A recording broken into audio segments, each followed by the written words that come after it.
Bonjour à tous. Merci d'être présent aujourd'hui. C'est un vrai plaisir avec Ariane de venir vous présenter notre approche sur l'agilité d'affaires et aussi son impact sur l'agilité organisationnelle, parce qu'on est persuadé que ces deux choses sont interreliées et que c'est important de considérer l'agilité d'affaires comme un levier au niveau de la transformation organisationnelle. Mais avant de commencer et de rentrer dans le vif du sujet, on avait envie de vous donner un petit exemple de ce qui se passe quand on est bloqué sur une idée. Et qu'est-ce que ça provoque en termes marché? Parce qu'on a entendu dans la conférence précédente, c'est super important de rester focusé sur le client. C'est pour ça qu'on est en train de faire de l'agilité, pour répondre aux besoins du consommateur. Et donc là, c'est l'histoire d'un gars qui s'était dit, je vais révolutionner la façon dont on sort en soirée. Donc ça nous arrive tous, on sort, on est dans la rue, on ne sait pas où sont nos amis, il y a plusieurs activités à faire. Et son idée, c'était de permettre la géolocalisation pour retrouver ses amis dans les bars. Dit comme ça semble être une idée plutôt intéressante. C'est vrai que ça nous arrive, on n'avait rien prévu, puis on veut retrouver nos amis. Il est allé poser la question à plusieurs de ses collègues, à d'autres connaissances, pour voir s'il y avait un vrai intérêt derrière tout ça. Puis les gens lui disaient, c'est une super idée. Il a fait aussi des études de marché, il a regardé c'était quoi les tendances. Puis tout semblait au vert. Il a décidé de développer sa solution de bout en bout. Ça lui a pris 6 mois. Il a lancé, il a mis en marché, et qu'est-ce qui s'est passé? Un échec. Pourquoi? En tout cas, moi, j'aurais pas forcément envie que tout le monde sache où je suis le samedi soir et pas nécessairement de savoir aussi avec qui je suis. Eh oui. Et c'est ça le problème. Quand il a posé la question aux gens, est-ce que c'est intéressant mon idée? Les gens sont gentils. Ils vont vous dire oui. On va être pris dans un piège, on va regarder des statistiques, on va se dire c'est la bonne idée, je vais aller la développer. Mais en réalité, il est parti de suite en mode solution. Il ne s'est pas demandé c'est quoi les problèmes des gens. Et si je posais des questions par exemple à Ariane, comment est-ce que tu fais pour organiser tes soirées avec tes amis? Généralement, on se texte entre copines, puis on sort le vendredi soir, on se rejoint chez une ou l'autre, puis après on part ensemble, puis voilà. Et comment ça se passe quand l'une d'entre vous n'est pas avec vous? Encore une fois, on se texte ou une texte une d'entre nous, puis on se rejoint dans le bar où on est. Ouais, peut-être qu'en fait le problème n'était pas forcément là. Et c'est ça qui est important, de ne pas se fixer sur une idée fixe lorsqu'on développe des solutions d'affaires. L'agilité, ce n'est pas uniquement pour la livraison, c'est aussi lorsqu'on va les raffiner avec les consommateurs pour développer la solution. Et ça, c'est crucial. Bonjour, je m'appelle Julien Jarl, directeur de la pratique agile et product management chez Alitia. Bonjour, je m'appelle Ariane Bisson, je suis conseillère en transformation organisationnelle chez Desjardins. Donc aujourd'hui, comme vous l'aurez compris, on est ici pour vous parler d'agilité organisationnelle. Mais avant de vous dire ce que c'est, on va vous dire pourquoi c'est une nécessité aujourd'hui sur le marché, pourquoi est-ce qu'il y a tant d'organisations qui tentent leur transformation agile. Puis ensuite, on va vous proposer une définition de ce qu'est l'agilité organisationnelle et on va vous expliquer pourquoi il faut l'envisager comme une transformation d'envergure. Et puis après, on va vous faire un petit retour d'expérience, puis vous partager nos apprentissages, Julien et moi. Et évidemment, on est là aujourd'hui pour vous présenter une nouvelle approche. Donc, c'est ce qu'on va faire. Et on va vous expliquer pourquoi l'agilité d'affaires vient s'intégrer dans l'approche agile qu'on veut vous proposer aujourd'hui, parce que l'agilité d'affaires, ça suppose finalement de se transformer par la pratique. Donc, vous allez comprendre pourquoi c'est crucial. Et puis, on va terminer avec quelques éléments à retenir, et puis après, le micro sera à vous. D'abord, on va commencer par le pourquoi. Pourquoi est-ce qu'il y a une volonté de se transformer, d'aller vers de l'agilité organisationnelle qui, on va le voir, est légèrement différent des méthodes agiles? C'est quelque chose qui est plus englobant. En réalité, on fait face à quoi? On fait face à une ère de la disruption. La disruption, ça signifie que le marché est de plus en plus perturbé parce qu'il y a des nouveaux acteurs qui rentrent et les systèmes traditionnels, les entreprises traditionnelles, voient leur part de marché être grappillée par des nouveaux compétiteurs. Désormais, avec la révolution digitale, c'est beaucoup plus facile de rentrer sur des marchés et les cycles de perturbation sont beaucoup plus courts, beaucoup plus resserrés. Imaginez, il y a 15 ans, tout le monde achetait encore des CD pour la musique. Maintenant, c'est Spotify, c'est devenu la règle. La même chose pour la vidéo. Tout le monde maintenant a des abonnements chez Netflix. Mais ce n'était même pas quelque chose d'imaginable avant. Et ça s'est fait dans des cycles très très courts. Et là, ça va se dupliquer, mais à une échelle beaucoup plus importante. Des acteurs établis avec beaucoup de réglementations aussi vont être touchés, y compris des acteurs dans le domaine financier. Et donc, c'est ça qui est en train de se passer. On fait face à on va dire, à une ouverture de la concurrence grâce à la technologie. Et donc ça va venir changer les règles. Ça veut dire qu'en moins de 90 jours, nous, on pense que votre marché peut être perturbé, que le produit que vous allez consommer, que vous allez proposer, va pouvoir être challengé par d'autres acteurs qui vont arriver et proposer des choses qui viennent directement en compétition. Pourquoi ces gens-là sont capables de compétitionner avec vous? Parce qu'ils sont agiles par essence. Ils sont agiles dans leur mode de fonctionnement, pas uniquement d'un point de vue technologique, mais aussi d'un point de vue organisationnel en son entier. Ils sont capables, des entreprises comme Uber, de venir totalement challenger les modèles établis. C'était quoi la problématique derrière Uber? C'était pas « je vais révolutionner l'industrie du taxi ». Les gens, c'est quoi leur problème? C'est d'aller d'un point A à un point B, ni plus ni moins. Ce qu'ils ont fait, c'est qu'ils ont simplifié l'expérience. Ils ont digitalisé l'expérience lorsqu'on veut se déplacer. Et regardez maintenant, ils ne sont pas uniquement sur les transports automobiles, il y a aussi le vélo, il y a aussi les trottinettes. C'est une approche globale. Et donc ces gens-là, ils vont remettre à plat nos réglementations. Ils vont venir les provoquer. À la fin, qui c'est qui a gagné? C'est quand même eux. Il y a des ajustements qui sont en cours, notamment au niveau des droits des salariés. Mais ce qui est en train de se passer, c'est qu'en général, et ça va être de plus en plus fréquent, ces acteurs-là vont pouvoir venir challenger et provoquer des modifications au niveau des réglementations. Et c'est ça qui s'est passé. C'est la loi qui s'est adaptée. Pourquoi? Parce que dans cette salle, je suis persuadé qu'il y a des gens qui l'utilisent, ce système-là. Et vous êtes aussi des électeurs. Et les électeurs, ils font quoi? Ils élisent des représentants qui font changer les lois. Et c'est ça qui va se passer. La plupart des grandes structures, des grandes organisations vont devoir s'adapter. C'est aussi des réalités qu'on voit aussi au niveau de l'Union européenne. Je ne sais pas si vous avez entendu parler des directives européennes pour mettre en place l'open banking dans les systèmes financiers. Ça veut dire que désormais, les organisations bancaires en Europe vont devoir mettre en place des API publiques pour permettre à l'écosystème FinTech d'accéder aux données bancaires et donc de permettre de donner des services aux consommateurs finaux. Et donc ça vient rebrasser les cartes du jeu. C'est-à-dire qu'on va être face à une compétition beaucoup plus ouverte. Et des gens comme TransferWise, qui est une entreprise de services financiers dans l'Union européenne, elle est issue de deux anciens de Skype qui ont créé un système de transfert de paiement internationaux. Alors, je suis un immigrant. Quand on est passé par des transferts internationaux, je peux vous dire que ça nous coûte très cher. Le système traditionnel n'est pas très efficace. Ça m'a permis de sauver beaucoup d'argent et surtout de ne pas perdre mon argent, parce que des fois, je me suis retrouvé avec des erreurs entre les différentes banques. Ces gens-là, ils ont une structure de coût et une taille d'organisation beaucoup plus petite, mais ils sont quasiment capables d'offrir des services financiers de la taille de grandes banques. Pourquoi? Parce qu'ils sont orientés déjà, by design, en mode d'agilité organisationnelle. Et ils mettent dans la tête des consommateurs des façons de faire pour lesquelles ils ne pourront pas revenir en arrière. Et ça nous amène à parler de quoi? Des tendances sociales que ça permet de faire émerger. Exactement, Julien, tu l'as dit, on est rendu intolérant au niveau de nos solutions numériques. Puis le digital, ce que ça fait, eh bien, ça vient vraiment changer l'usage des consommateurs. Donc, aujourd'hui, on le dit, ça prend 6 secondes à un consommateur. Quand il ouvre une application, la première chose qu'il fait, ça ne l'intéresse pas. Si c'est un défaut, c'est sûr, il va la désinstaller. 6 secondes, c'est vraiment rapide. Donc, vraiment, le digital vient changer nos usages. Et là, on parle vraiment aussi de grandes entreprises, mais aussi des institutions publiques. Si votre rapport avec le consommateur au niveau numérique fait défaut, vous allez le perdre. Donc là, ici, vraiment, il faut se rappeler que l'importance, c'est de... Donc, ce que je voulais dire, c'est que ça change vraiment les usages de nos clients. C'est-à-dire que quand je parle du numérique, je ne parle pas seulement aussi de ce qui se passe sur votre téléphone. Je parle aussi des équipes qui font le relais avec vos consommateurs qui sont dans des espaces physiques ou dans vos agences aussi qui offrent des produits ou des services. Donc, vraiment, tout doit se suivre. C'est ça qui est vraiment important ici. C'est ça qui vient changer l'usage de nos consommateurs. Puis, quand on parle aussi d'éléments qui viennent amener l'agilité organisationnelle de plus en plus sur la scène, c'est vraiment, on parle aussi de nouveaux métiers. Prenez par exemple les data scientists. On parle ici de science. Ces gens-là sont habitués de travailler dans des environnements exploratoires. Donc là, on parle ici de tester. On ne peut pas leur obliger avec des solutions préétablies. Donc, il faut être capable d'amener des environnements où ces gens-là vont être capables justement de tester, d'expérimenter. Donc, il faut remettre ce genre d'environnement-là dans nos organisations pour pouvoir soutenir ces nouveaux métiers-là. Donc, ce qu'on dit, c'est que le digital, ça s'adresse à qui? Le digital s'adresse à tout le monde. Vous êtes des clients, vous êtes des employés. Et donc, pourquoi est-ce qu'on met en place de l'agilité organisationnelle? C'est avant tout pour pouvoir rester pertinent dans son marché. Et donc, ça passe par quoi? Ça passe par une centricité au niveau des clients et remettre le client dans les développements des solutions d'affaires.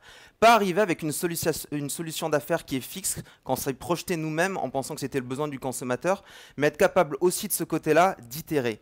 Et là, ça passe par qui pour le faire?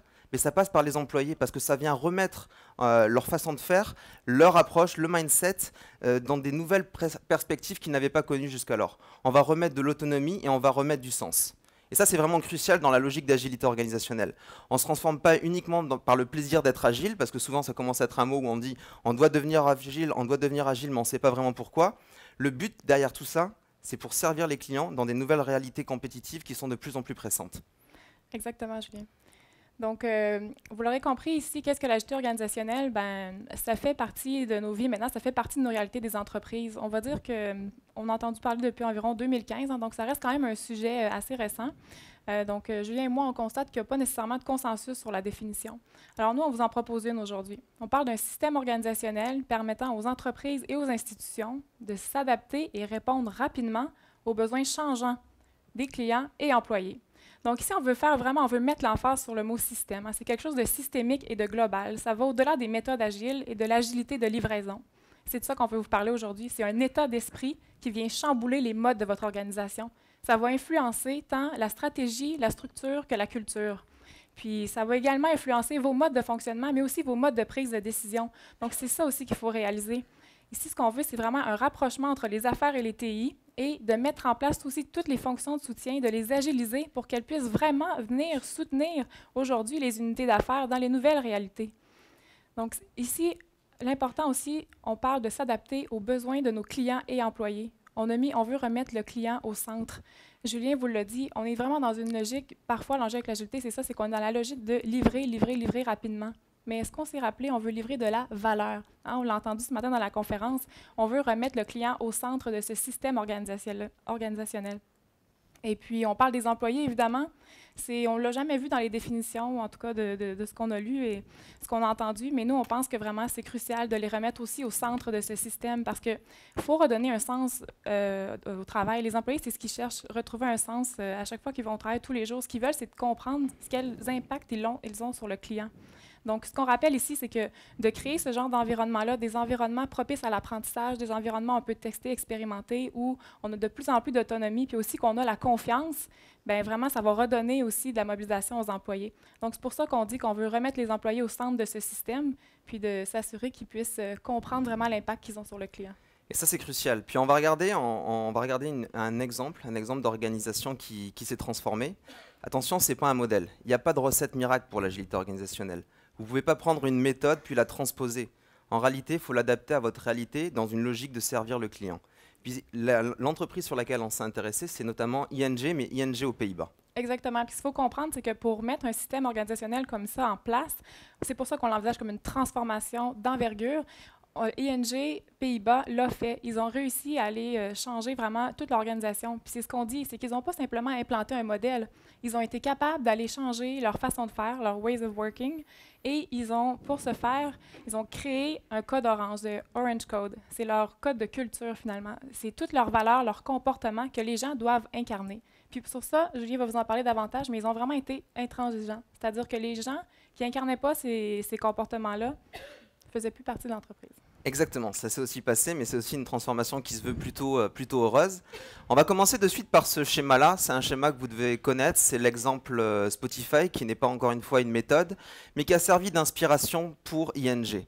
ING Pays-Bas, ING Belgique. Alors ça peut sembler surprenant. Spotify, ING, une institution financière assez importante, un peu l'équivalent de Desjardins ici, sauf que ce n'est pas une coopérative, mais avec un très gros poids au niveau du Benelux. Mais ce qui est intéressant, c'est de voir le shift qu'ils ont pris lorsqu'ils ont décidé d'implanter cette solution-là. Je le redis une fois, ce n'est pas parce que vous allez mettre cette structure dans votre organisation que vous allez être agile et répondre aux besoins de vos clients. Ça serait une utopie totale. Et on va y revenir, il ne faut pas calquer les systèmes en pensant que c'est de la pensée magique et que ça va fonctionner. Qu'est-ce qu'a fait ING? ING s'est posé les questions. Ils avaient déjà des bonnes bases en agilité au niveau du développement technologique. Donc ils ne partaient pas de rien. Par contre, même si ça allait bien sur leur marché, ils n'avaient pas vraiment de problématiques financières, ils ont commencé à réaliser un fait. Les consommateurs qui utilisaient Spotify, Netflix et tout ce type d'applications utilisent aussi l'application ING. Et donc, il n'y a pas de blocage mental chez le consommateur. Les insatisfactions qu'ils vont avoir sur une application, même si c'est dans un autre domaine, ça va rester des insatisfactions. Et en parallèle, des nouveaux acteurs sont en train de rentrer sur ce secteur-là. Je voulais parler de TransferWise. En Europe, il y a aussi Revolut, N26. Il y a plein d'acteurs qui sont en train de rentrer sur le marché et qui sont capables de proposer des solutions identiques. Et donc, il y a une volonté au niveau de la haute gestion de se transformer, de regarder qu'est-ce qui existe ailleurs. Ils sont donc allés visiter Netflix, Spotify, puis ils ont vu que ces modèles-là fonctionnaient. Ils ont décidé de changer leur façon de faire et de commencer par une volonté très forte, une transformation à l'échelle de l'organisation. Ils ont même déclaré, si je ne me trompe pas, qu'ils étaient désormais une entreprise de logiciels avec une licence bancaire. Ouais. Alors, ils ne peuvent pas totalement se comparer à Google ou Amazon, ce n'est pas leur but, mais l'idée, c'est de montrer le changement de paradigme. Pourquoi est-ce qu'ils font ça? Parce que la plupart du temps, les consommateurs passent par quel volet pour pouvoir avoir un contact avec leur banque? Par les applications. Et donc, il faut rester à la page. Il faut avoir la capacité de pouvoir amener des nouvelles façons de faire. Mais leur structure organisationnelle ne leur permettait pas d'être réactifs par rapport à un marché hautement compétitif que sont les Pays-Bas. Et donc, ils ont décidé de provoquer cette transformation-là. Si on regarde comment est-ce que c'est structuré, ce qu'on doit retenir de ce modèle-là, c'est qu'en fait, c'est des écosystèmes entrepreneuriaux. Le but, c'est d'avoir la capacité, dans un groupe de à peu près 150 personnes au maximum, avec des squads, des escouades, des équipes multidisciplinaires qui peuvent livrer les solutions de maximum 9, de pouvoir répondre rapidement au marché. Et leur focus, il n'est pas mis sur leur mode de travail, ça on va y revenir, Ariane va vous en parler. Le focus, il est mis sur c'est quoi les résultats concrets que j'ai avec mon consommateur. Quelles métriques je m'attends à voir évoluer pour voir les comportements du consommateur lorsque je développe des solutions. Donc une tribu, ça peut ressembler à quoi? Ça peut ressembler à une tribu sur l'hypothèque, sur le paiement. L'idée, c'est d'être dans une logique produit et de réunir ensemble les gens qui ont le plus d'interdépendance, qui vont avoir à travailler sur la même solution d'affaires. Ça permet quoi? D'aligner la vision et de se concentrer sur ce qui compte vraiment, c'est-à-dire la livraison de valeur aux clients. Et ça on l'a grâce à quoi? Grâce à un système qui permet d'être un système auto-apprenant et un écosystème entrepreneurial. Exactement. Puis on peut parler ici, si je peux parler un petit peu plus des rôles. Donc la tribe, on dit que chez ING, il y avait combien de tribes, on disait? Environ une vingtaine. Puis à peu près peut-être 300, je pense, 300 squads. Fait que vous voyez qu'est-ce que ça peut donner comme ampleur. Et puis, mais pour faire fonctionner tout ça, on a eu besoin d'ajouter d'autres rôles. Donc, eux autres, on parle d'un tribe lead ici. Donc, cette personne-là, c'est vraiment, il est là pour donner le sens finalement aux équipes, de purpose. Puis, il est là aussi pour faire l'alignement, évidemment, l'alignement avec la stratégie d'affaires, puis, mais aussi l'alignement avec les autres tribes. Puis, je dirais, son rôle principal aussi, c'est vraiment de protéger sa tribe. C'est d'être capable de, quand les bloquants sont soulevés, bien, ils sont capables d'aller les résoudre, puis de revenir, puis de protéger l'environnement de ses équipes. Puis il y a aussi le Agile Coach. Fait que le coach agile, hein, ben, finalement, on peut le voir un peu comme le consultant indépendant de la tribe. Il est là pour venir coacher, pour les accompagner sur tout ce qui a trait au contenu, au mode de fonctionnement, aux méthodes et même à la culture agile. Fait que, il est là vraiment pour faire gagner les équipes en maturité agile. Puis, ben, vous voyez, ce qui vient aussi de côté transverse et qui vient rendre ce modèle-là plutôt matriciel, c'est les chapter leads. Eux, on les voit avec deux chapeaux. Ils sont vraiment là pour développer les talents dans un premier temps. Donc, se concentrer sur l'humain, s'assurer qu'ils ne sont pas juste en train de livrer, mais qu'ils sont aussi en train de se développer dans leur parcours professionnel. Puis, qu'ils sont là aussi pour apprendre différentes compétences puis devenir de plus en plus T-shape. Puis, ben, on a aussi le volet, évidemment, de leader de pratique. Donc, que ce soit la pratique QA ou la pratique DevOps, ben, ils sont là justement pour alimenter cette pratique-là, pour proposer des innovations, puis s'assurer que les différentes personnes qui sont dans ces groupes-là viennent vraiment amener des innovations dans ce sujet-là. Et c'est exactement dans ce sens. Par exemple, la gouvernance, comment est-ce qu'on regarde si les équipes fonctionnent bien? Ben, sont jugées de manière trimestrielle sur des résultats objectifs. C'est quoi la valeur d'affaires qui a été livrée? Ils utilisent des techniques comme les OKR pour pouvoir faire le lien entre la stratégie d'affaires et la livraison en termes de retour client qu'on s'attend, et on est jugé sur ça. À la clé, qu'est-ce qui s'est passé? On ne peut pas le prendre de manière totalement indépendante pour valider que c'est grâce à ça que ça a permis ces effets, mais le taux net de recommandation, le NPS, a augmenté et la mobilisation des employés aussi.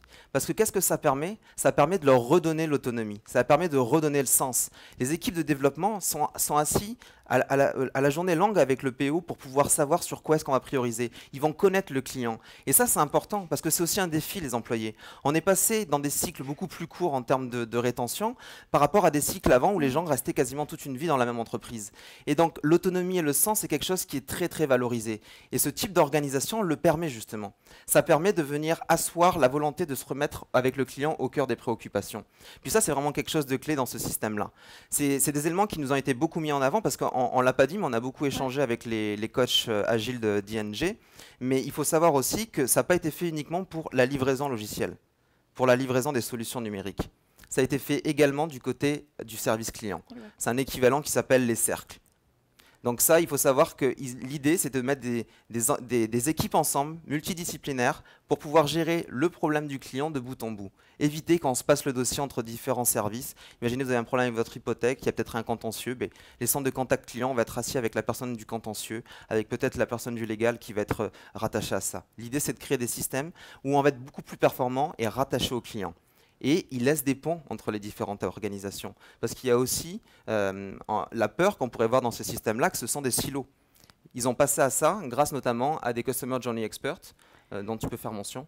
Oui, les Customer Journey Experts, ben, en fait, ce qu'on dit, c'est qu'ils veulent vraiment, ils ont aligné les gens et les services sur vraiment des parcours clients. Donc, pour s'assurer vraiment, comme je viens de dire, que ce soit de bout en bout et puis que peu importe le client, il est rendu où dans son parcours, ben, quand la personne a un téléphone ou elle a un problème, elle, sur son application, peu importe, elle est répondue toujours de la même façon par quelqu'un qui est capable de suivre vraiment le client, peu importe où il est. Donc, c'est vraiment ça qu'ils ont été capables de mettre en place. Puis, si on peut passer...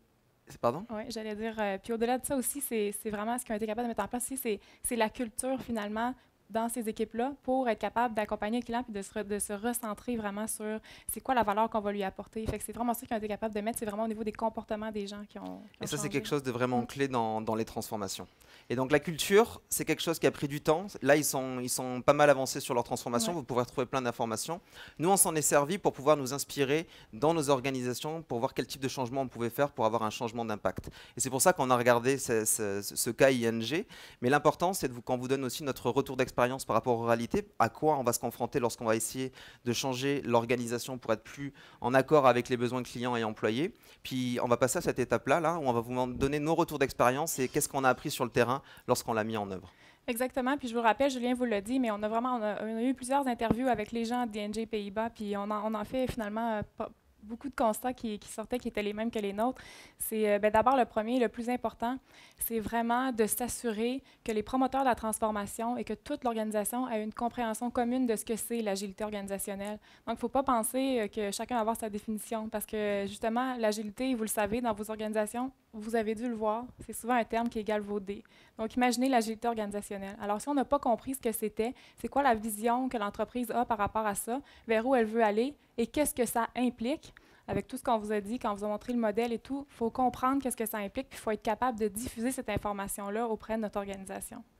Mais évidemment, une fois qu'on a compris les implications, il faut s'assurer que la haute direction, elle est là pour nous soutenir, qu'elle va vraiment être engagée, puis alignée aussi sur tous ces discours. C'est-à-dire qu'à chaque fois qu'elle va prendre une action, il faut que la haute direction se rappelle que c'est aligné avec le discours qu'elle a donné à l'organisation. Ça, c'est ce qu'il y a de plus difficile, c'est vraiment d'être capable de soutenir l'équipe de transformation sur les prochains mois, années, voire sur cette transformation agile-là. Donc, c'est ce qu'on a constaté. Il faut vraiment un engagement très fort de la haute direction. Il faut qu'il y ait une voix claire, une seule voix en haut pour nous dire exactement où on s'en va.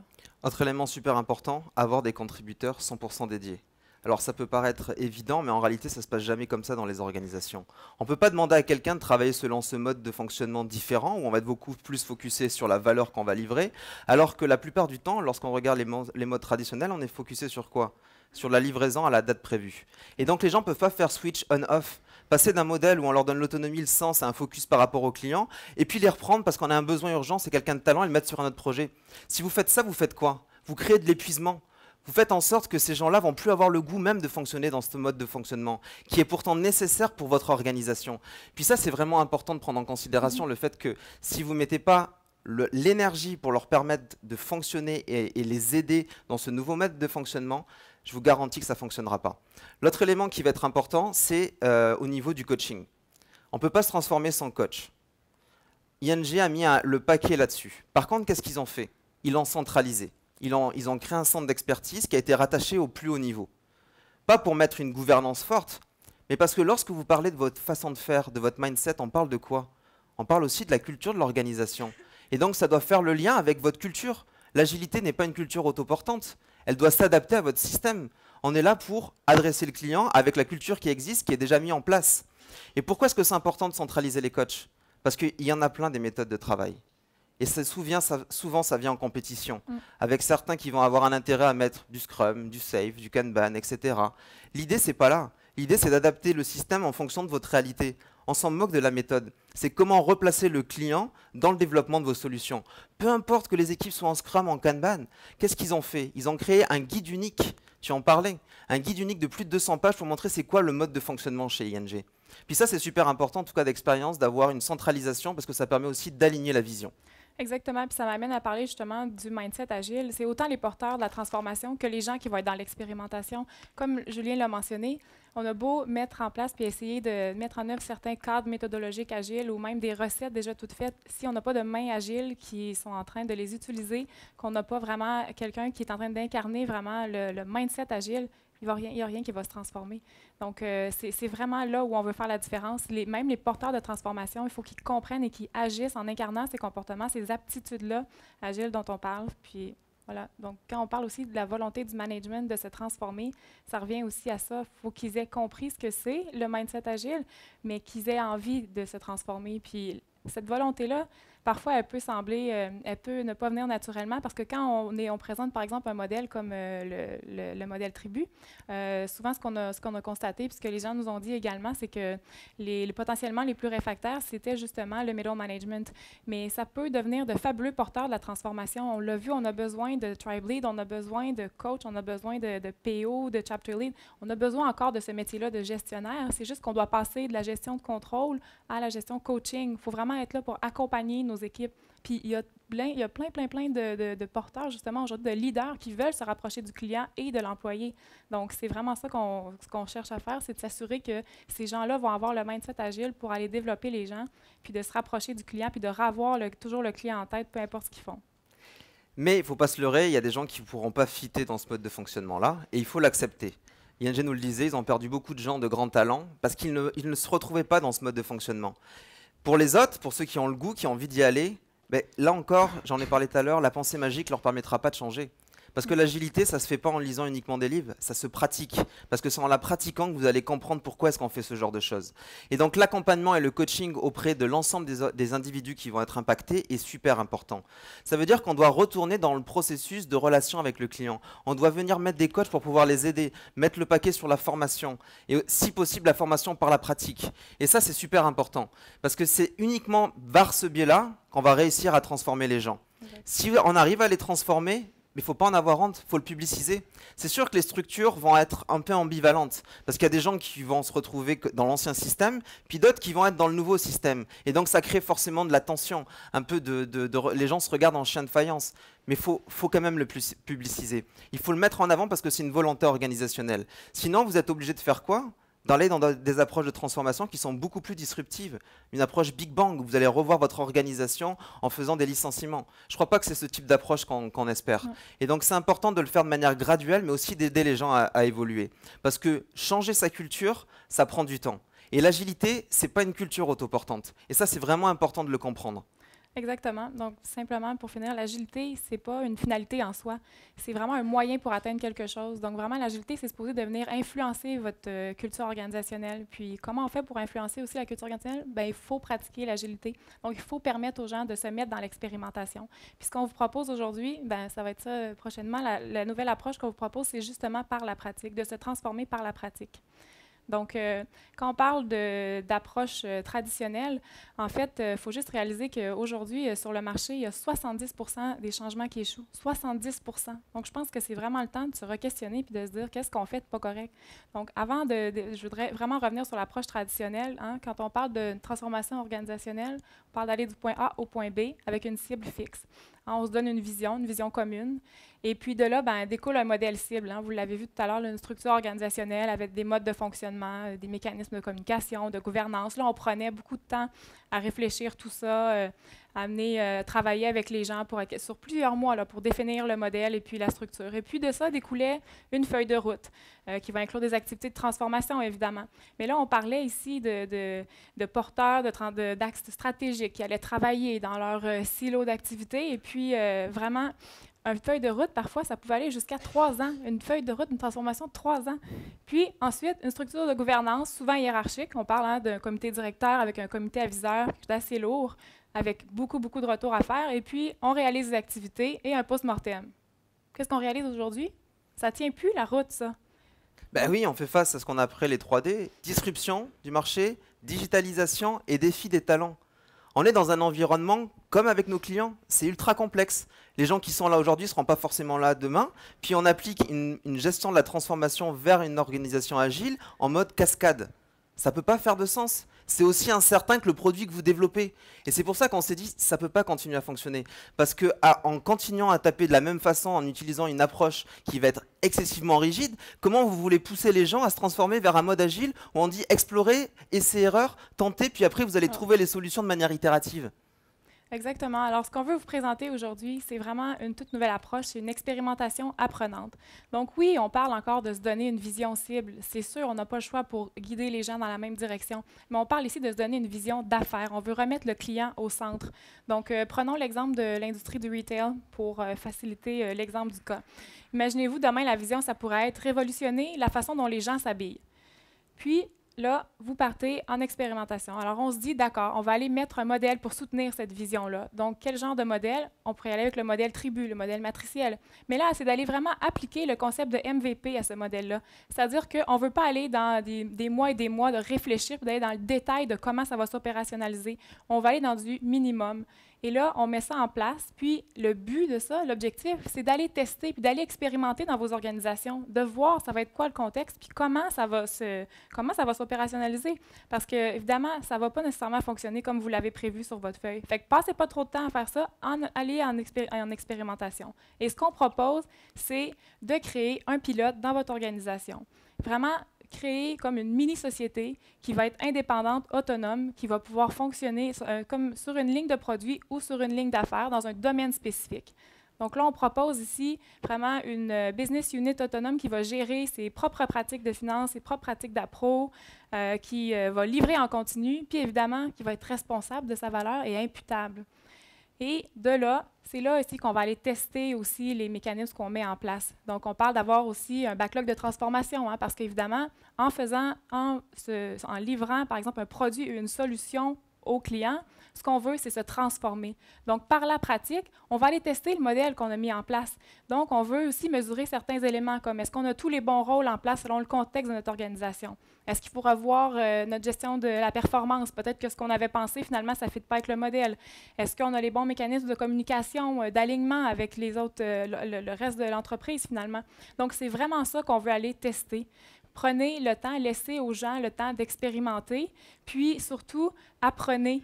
Ajustez-vous en temps réel, puis documentez. Puis le but, c'est de continuer la boucle. Donc, quand je parlais tantôt, par exemple, de l'exemple du retail, si c'est de révolutionner la façon dont les gens s'habillent, un des pilotes, ça pourrait dire, OK, on va essayer la location de vêtements. Puis, vous partez de là, puis là, vous allez faire une première expérimentation. Vous essayez quelque chose en allant tester avec le client. Qu'est-ce que ce serait? Est-ce qu'il y a un intérêt, tout ça? Puis, vous développez un produit, une solution, justement la solution peut-être de location de vêtements en ligne. Et après, on refait la boucle. Donc, on revient, est-ce qu'on vous répond toujours à la vision d'affaires? On repart dans le modèle. Et là, on reprend notre modèle qui a été raffiné avec nos différents modes d'organisation et on repart en expérimentation. Et là, on part avec un autre pilote. Et c'est là aussi qu'on peut aller tester maintenant avec le nouveau modèle raffiné, avec les nouveaux modes de fonctionnement. Et tout ça, en même temps, se fait que les gens sont en train de se transformer par la pratique. Et ce qui est important à rappeler, on en a parlé dans les apprentissages, ça prend de la gestion du changement à travers tout ce cycle de transformation, à toutes les étapes. Je reviens sur ce qu'on a dit comme le premier, c'est d'avoir une compréhension commune d'où on s'en va. Il faut être capable de l'expliquer à l'organisation en entier. Il faut être capable de donner de la visibilité sur la transformation. Donc, ça prend également de la communication aussi, de la publicisation de ce qu'on fait tout au long de la transformation. Mais également, dans le pilote, on disait les gens, ils vont être amenés à changer. Les gens vont devoir se réinventer. Pour certaines personnes, ce ne sera pas évident. Quand on parle du pilote, on dit qu'on veut vraiment des gens de partout. On ne veut pas juste les gens de livraison. On veut aussi, par exemple, quelques personnes dans les fonctions de soutien, selon ce que vous allez développer, évidemment. Mais elle va avoir besoin de légal, de RH, des pratiques d'appro. On a ces quelques personnes-là qui sont là et qui sont aussi dans l'expérimentation à travailler, à se pratiquer, puis à se rapprocher du client et à comprendre l'impact qu'ils ont sur le client. Donc, de là, ensuite, quand vous vous sentez à l'aise, après plusieurs expérimentations, ce qu'on propose, c'est de scaler à l'échelle de l'entreprise, avec, bon, évidemment, un roadmap et une faculté agile. Pour pouvoir transformer les individus. Mais ce qui est important là-dedans, c'est de regarder comment on le fait. Parce qu'on vous l'a dit, ça ne se fait pas tout seul. Là, on vous a donné le modèle, mais il faut le mettre en pratique. Et ça suppose quoi? Parce que pour faire ce modèle-là, on s'est inspiré du Lean Startup. Alors, on peut se dire Lean Startup, c'est pour faire des startups. Non, les techniques qu'on utilise aussi en Lean Startup, c'est des techniques qu'on utilise qu'on utilise en gestion de produits. Et ça, c'est super important. Reprenons l'exemple de la location de vêtements. Est-ce que j'ai sincèrement une idée si ça va fonctionner ou pas? J'en ai aucune. Je peux avoir un avis, mais est-ce que je peux garantir que ça va être pertinent sur le marché? Non, il faut que j'aille étudier, est-ce qu'il y a un problème? Utiliser des techniques d'itération pour pouvoir commencer à créer juste le petit bout de produit qui va me permettre de valider l'hypothèse de valeur la plus risquée de mon idée. C'est-à-dire, qu'est-ce qui a le plus haut risque d'échouer? Est-ce que les gens, par exemple, ça pourrait être celle-ci, est-ce que les gens sont prêts à porter des vêtements qui ont déjà été portés par quelqu'un d'autre? Parce que si on parle de location de vêtements, ça implique de les rendre. Et qu'est-ce que je vais faire? Tout mon premier test, tout mon premier développement va être concentré juste là-dessus. Je ne vais pas investir une fortune pour aller développer toute la solution. Parce que ça ne servira à rien si l'hypothèse que je voulais essayer ne fonctionnait pas. Et quand on fait ça, comment est-ce qu'on le fait? On le fait de manière itérative. Parce que là, on a mis Modern Agile. Mais pour pouvoir rendre les gens fantastiques, expérimenter et apprendre rapidement, apporter de la valeur en continu et faire de la sécurité en prérequis, ça ne tombe pas du ciel. Il faut que les gens aient été impliqués là-dessus.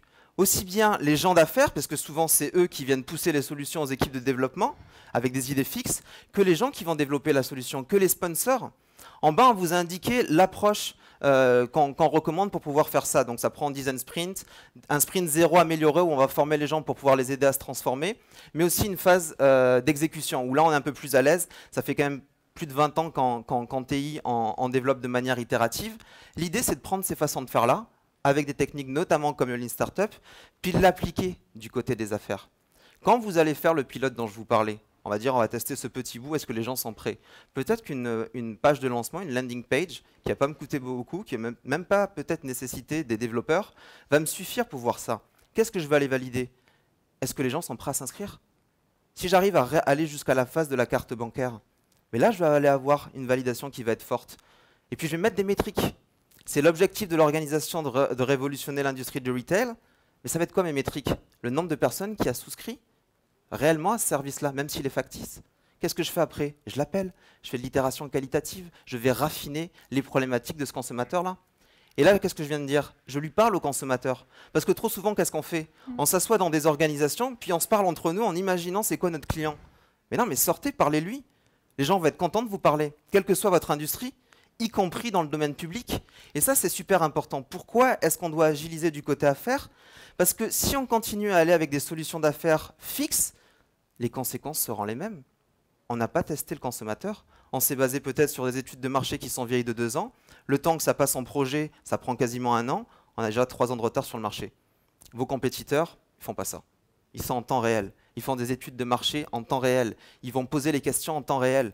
Et ça, c'est important d'intégrer ce genre de façon de faire là. Pas pour toute l'organisation, mais il faut l'appliquer en fonction de là où vous avez une nécessité d'être réactif. En itérant comme ça, on vient supporter le modèle de transformation. Donc, pourquoi ça remet au cœur l'agilité d'affaires? Parce qu'on se transforme pour ça au final, pour le client, pour encore être pertinent sur son marché. Donc, c'est ça. Donc, c'est vraiment cette approche-là, en fait, ce que ça vous donne, c'est que ça est vraiment une double valeur. C'est-à-dire que pendant que vous allez expérimenter, vous êtes en train de transformer les gens. Donc, vous êtes dans votre transformation organisationnelle. Mais en même temps, vous êtes en train de livrer de la valeur aux clients. Les gens sont capables de livrer un produit, une solution aux clients en même temps. Donc, c'est vraiment... Et ça vous évite de passer 1 an, 2 ans à définir un modèle organisationnel avec l'ensemble de l'organisation pour aller jouer entre les différentes strates politiques et organisationnelles pour savoir qui va être gagnant, qui va être perdant. Parce qu'au final, quand on fait ça, on se regarde qui? On se regarde nous. Et l'agilité, c'est pas pour nous. On veut se transformer pour les clients et pour que nos employés restent aussi avec nous. Parce que c'est notre force, on ne va pas se transformer, on ne va pas digitaliser les organisations sans eux. Et ça, c'est crucial de comprendre que si on veut se digitaliser, ça passe par votre force de travail, ça passe par les employés, ça passe par les collaborateurs. Et ça demande du soutien, mais de remettre le focus sur ce qui est important, le client. Et l'agilité, sans l'agilité d'affaires, ça ne peut pas fonctionner. Exactement. Donc, sans plus tarder, simplement pour vous rappeler ce qu'on vous a dit, aujourd'hui, on vous a parlé de transformation organisationnelle. En fait, on veut que vous envisagiez l'agilité organisationnelle comme une transformation d'envergure au sein de vos organisations, au sein des institutions. L'important ici, c'est de voir qu'une transformation, c'est vraiment une évolution culturelle. Vous allez devoir vous recentrer vers le client, mais aussi vous assurer que les gens dans votre entreprise, ils ont compris votre vision, ils ont compris vers où vous vouliez aller, mais aussi qu'ils voient que vous êtes en train d'incarner les comportements et qu'eux aussi peuvent le faire, eux aussi peuvent le mettre en pratique. Exactement. Et donc, qu'est-ce que ça implique? Ça implique énormément de pratique. Parce que les sponsors, les exécutifs, s'ils ne viennent pas vivre cette expérience-là en se mettant peut-être le pied dans les phases de design sprint ou de démarrage de projet, etc., d'un point de vue client, ne peuvent pas comprendre pourquoi on fait ça. Il n'y a rien de plus puissant que de poser des questions à des consommateurs puis s'apercevoir qu'on n'était pas du tout sur la bonne idée. Parce qu'en général, on parle d'idéation, de design thinking dans les organisations, mais souvent, on arrive avec des idées pas mal arrêtées de la part de la chaîne de commande. Et on est obligé de les exécuter sans même les challenger, même si on sait qu'on va dans un mur. On n'est pas là pour construire, on est là pour livrer de la valeur. Sans le pratiquer, c'est très difficile à comprendre. Ça restera des mots sur du papier glacé. Et c'est vraiment crucial pour pouvoir se transformer, de l'expérimenter et d'apprendre de manière itérative, de laisser le droit à l'erreur. Ce n'est pas perpétuer l'erreur, c'est d'apprendre de ça. Grâce à des métriques, se réorienter, repartir dans une découverte itérative du client. Et c'est uniquement comme ça qu'on pourra mettre en place l'agilité organisationnelle au service des clients et des employés. Exactement. Voilà. Merci. Merci.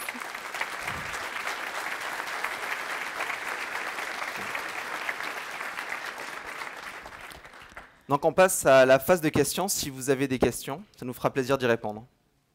Le micro est juste là, s'il y en a qui veulent se tenter. Oui? Dans mon expérience, expérimenter, ce n'est pas la partie difficile, c'est apprendre qui est souvent la partie difficile. Quelle méthode et outils vous avez mis de l'avant pour, vous avez vu chez ILB, dans le cas où vous parlez, pour capter les apprentissages et les expérimentations? Alors là, c'est plutôt dans une logique de métrique pour répondre à votre question. Parce que pour expérimenter, si on ne se mesure pas, on n'arrive pas à savoir. Et donc ça, c'est quelque chose qui est clé. C'est clé au niveau du développement logiciel. Donc là, il y a des métriques, on en a parlé tantôt, la vélocité, la qualité du code aussi, qui peuvent être des métriques intéressantes. On utilise aussi le sunset graph pour faire des projetés, même si on a découvert que ce n'était pas forcément pertinent, ce qui est au final intéressant aussi et qui peut être le cas.